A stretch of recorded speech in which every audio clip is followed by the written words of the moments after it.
All right, welcome back. Welcome back. So I just want to go through this. You know what?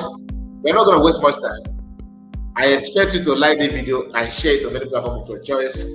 Happy weekend to you. Good morning, good afternoon, good evening, depending on your time. So we are back again on the video reaction. This hour, we are not, like I said, I'm not going to waste much time. This is Sunday. So today's date is 14th December 2025. And we are here again to go through some of the video that matters, that punch some of those things that concerns us. And if you are new from this platform, please do me a favor by making sure you subscribe and like the video, share it on any platform of your choice. Do you know what Nigerians are going through? You know what is happening in Africa, what is going on in Nigeria, this security. Nobody is finding it funny, apart from those who are somehow well attached or related to the current leader of the current regime in Nigeria. You can fix the name for yourself. You know what I'm talking about. And I'm not here to call names or to cause any problem, but to bring it to you the way it is. So somebody gave this advice. This guy you are seeing on the screen, he gave an advice. I want you to hear what he said. All right. Then we now move from there to another thing. Remember the Christian genocide going on in Nigeria? Some people say, oh, there's no genocide. America have come and they dictated things for themselves.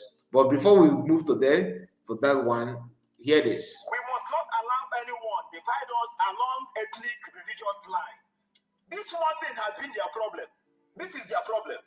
And this thing will remind me of what Barack Obama said after 2015, when Goodluck Jonathan and Buhari was contesting for presidential election.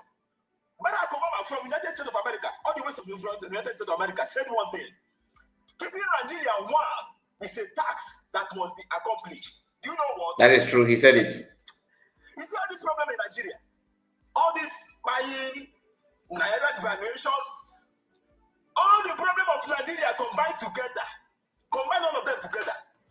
Go to animal kingdom and bring goats. You know, goat is seen as the worst animal. You know, there are some animals that are very wise. Like cat, pussycat is very wise. Like snake, wisdom, you know. There are animals that when you look at them, they can read your mind. But you see goat. Goat is the worst animal you can use to set an example as the worst animal. Go to animal kingdom. Bring goat. Come to Nigeria. Ask goat. From the problem of Nigeria, what do you think that can solve the problem of Nigeria? Goat is not a human being. Goat would honestly tell you that the only solution to the problem of Nigeria is division or disintegration. I'm not talking of human being. I'm talking of animal that doesn't have enough sense. Go to animal kingdom, bring goats, the worst animal, very foolish. Come, ask goat. This is the problem of Nigeria. What do you think could solve the problem of animal? You tell me the only one solution to the problem of Nigeria is disintegration or division. Let them go back to how they were before they were combined together. And that is why you see all of them. They are scared. This has been their problem. Their worst fear. We must, YMUST. We must not allow anyone divide us along religious and ethnic lines, because that is where the problem lies. They knew that is what gave them authority, what gave them the impetus, the foundation to act. You see all this if going on in Nigeria. Fulani this, Fulani that, Igbo this, Igbo that, Yoruba this, Yoruba that, outside this, Igbo this, Ujukun this, Ogodi this one this. One Nigeria. I told you, Nigeria don't have any problem. The only one thing is holding Nigeria. That's one Nigeria. Dismantle one Nigeria today.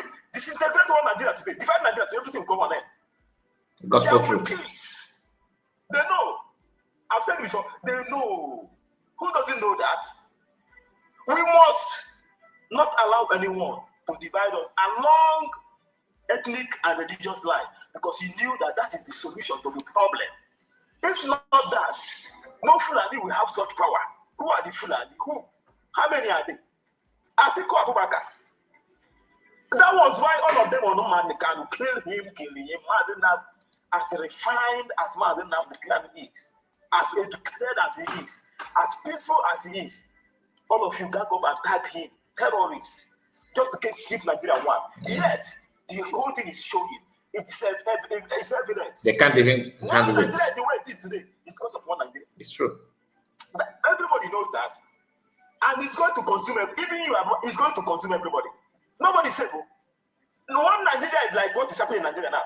You guys went and invited Boko Haram and all the terrorists in the whole Africa, sub-region to Nigeria. Today, what is happening? Is all of you not on the run? Is everybody not on the run? The same thing with one Nigeria. You are holding on one Nigeria. It's going to consume all of you. I went by President Namdekano. If Nigeria does not come to an end, that will be the same thing. If Nigeria does not come to an end, it will end all your lives. Let me stop here for now. Follow me for more of these. Like, share, comment on my video. Thank you. He's spot on. Very, very, very accurate. You know what? The annoying part is that when you want to record this thing, somebody somewhere will be telling that, oh, you are calling for war. Oh, you are. He's not calling for war. Africans need to wake up. I don't know how to say it so people understand. Africans need to wake up. You think it's about Igbo, it's about Easterners, it's about Christians. No, even you as a Muslim, it will get the point that you will fed up. Maybe you'll be here, maybe your children. Anyway, let's continue. I just want you to hear that because it's something that many people need to know. Now, this man, okay, went to Nigeria for fact finding, right? And hear what he said here. You went to Nigeria, and what could have been a dangerous mission, armored vehicles to see what is going on there, Christians being persecuted on the ground. Nicki Minaj continuing to call attention to this. She tweeted out yesterday, on Christ the solid rock I stand, all other ground is sinking sand. All other ground is sinking sand. Free the Christians in Nigeria. We have some pictures from your trip. Tell us about what you saw.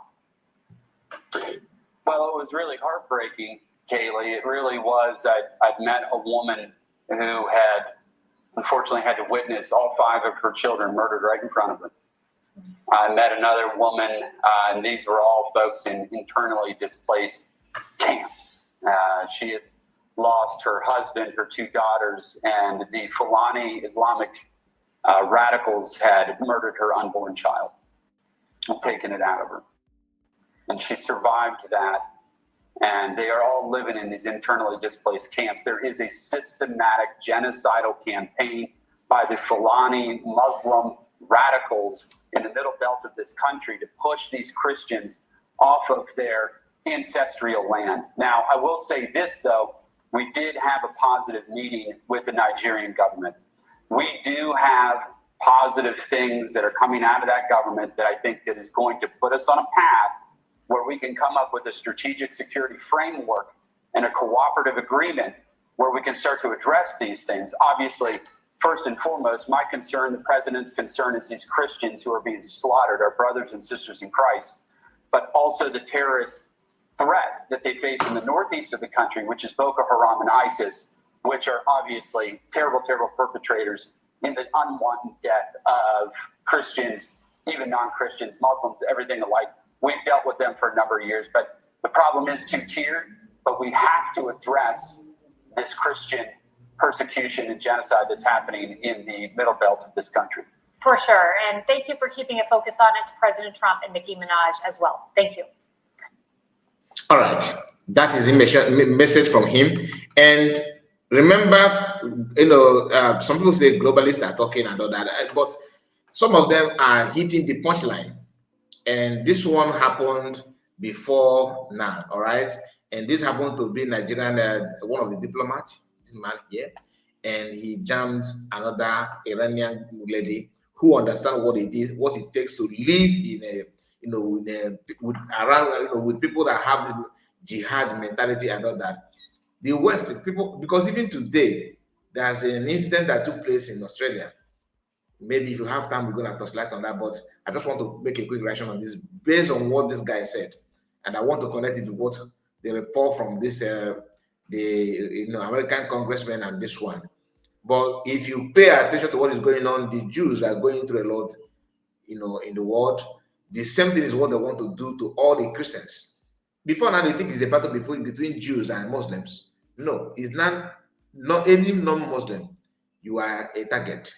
And if you are all those Westerners, like France, England, Finland, Norway, Denmark, all these European countries, and the American, of course, they are playing with a very huge python that is capable of swallowing them. They'll come as a refugee, they'll end up dealing with you. I'm not gonna play the video of what happened in Australia today. We may bring it in another video, but I'm just telling you, in case if it's not going on in your own regional, don't worry, keep playing around, it will hit you. Now the Americans are talking about what's going on in North Central, Northeast, and all that, but in the Southwest and Southeast, it's gradually growing up, right? Nobody's reporting that until they'll buy you to the extent they will now start, then it will now start attracting global attention. What about you? You may be the victim of those ones before it now get to the ears of the global attention and all that. Let's hear this. What's happening in Nigeria is jihad. It's the exact same thing that happened on October 7th by Islamists when they broke into Israel and murdered Jews, yelling Allahu Akbar. It's the exact same thing that ISIS terrorists did to the Pay attention to the face of this man. He's which time they talk about Israel and what's going on, you can see that he's uncomfortable.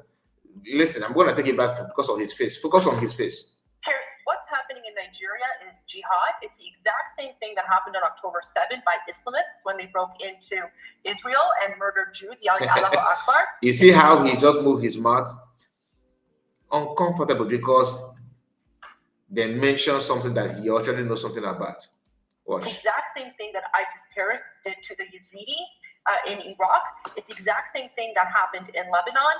Here's the only difference between what's happening today in Nigeria versus what happened 1,400 years ago when the Muslim Arab invaders came to Persia is that back then people did not have cameras, but today they do. It is 100% jihad. We've seen it before. This is how the Islamist playbook always happens. Well, I don't think that the foreign minister was denying that bad things have been happening. He's just denying that it constitutes a genocide and that the numbers of course, because his government is a part of it. Of murders of Christians. I think his government is complicit. Right now, you have an Islamist government in Nigeria. One of the things that he didn't mention to you is that typically it's been a constitutional convention in Nigeria that if the prime minister is Muslim, then if the president is Muslim, then the vice president is Christian. If the president is Christian, then the vice president is Muslim. This is intended to have a proper representation of the Nigerian population. Right now, you have a Muslim president, and then they decided to choose a Muslim vice president, and so there's actually no Christian representation in the Islamist government. By the way, this is a government that is working closely behind the scenes with the Islamic Republic of Iran. We should ask the foreign minister why Nigerian school children are holding pictures of the Ayatollah, who is a brutal dictator and is murdering my people in Iran. People need to look into the linkages between the current Nigerian government and the Islamic Republic of Iran. I was a politician for 7 years, Pierce, and I can tell when someone is lying and avoiding the truth. That's exactly what this foreign minister is doing, and shame on foreign minister him for lying. Did you hear that? He knew that the man is lying. Just like I told you, when each time he mentioned some of these words, like what happened in Israel, the man is always, you can see he feels uncomfortable. Anyway, tell me what you think about it. Do you agree that good can actually solve the problem of Nigeria, like this guy claimed? Do you agree or disagree? Because everybody who actually, if you can tell yourself the truth, I don't think you would disagree with that. The main reason, the main solution, it doesn't matter if you want to call America, call Russia, call everyone to help you without disintegration. What is going on will continue. You can only just manage it for a while, but to solve it permanently, division is the answer, in my own opinion. Thank you so much, and let me know what you think about it. Please make sure you like the video and subscribe to the channel. Okay? See you again. God bless you. Bye-bye for now.